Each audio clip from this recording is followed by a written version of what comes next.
E questa è un'opera che certamente è stata definita giustamente titanica, perché c'è un lavoro immenso.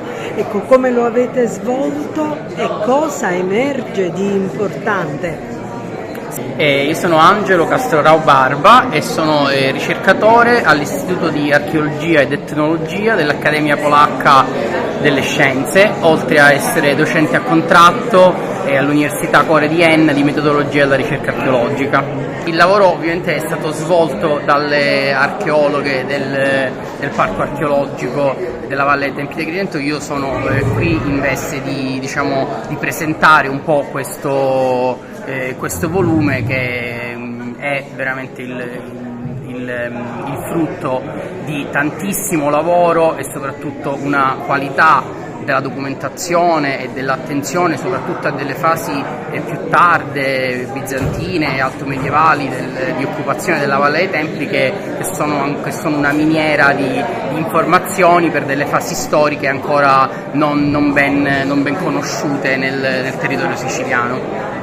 Allora, io sono Francesca Pompa della One Group Edizione. Noi abbiamo curato la pubblicazione e tutta l'impaginazione e tutto quello che c'è un po' dietro. Naturalmente siamo stati di supporto al parco e al team, al favoloso team che ha portato avanti questa impresa ciclopica, io direi proprio. E come mai avete scelto, comunque si tratta di argomenti non facili, non alla portata di tutti, e la vostra casa editrice si caratterizza per cosa? Allora guardi, noi dico sempre che siamo degli editori un po' particolari, non siamo degli editori puri. La One Group è una società di marketing e di comunicazione e è aperto poi una sezione dedicata all'editoria. Con il parco abbiamo avuto anche precedenti rapporti perché abbiamo sempre risposto alle gare e poi qualcuna l'abbiamo vinta, come quella della pubblicazione di quest'opera, ma anche in precedenza abbiamo curato altri lavori, anche l'inaugurazione della Via dei Sepolcri, una mostra di un artista greco, Pavlos, non ricordo il cognome, insomma, quindi io sono molto affezionata qui alla Valle dei Templi e poi ritengo che quest'opera che è stata realizzata è veramente un'opera ciclopica. E quindi diciamo che ricostruisce la storia e diventa essa stessa un elemento di storia per far continuare quello che è, quella che è la bellezza di questo territorio e della grande ricchezza del nostro patrimonio culturale e archeologico.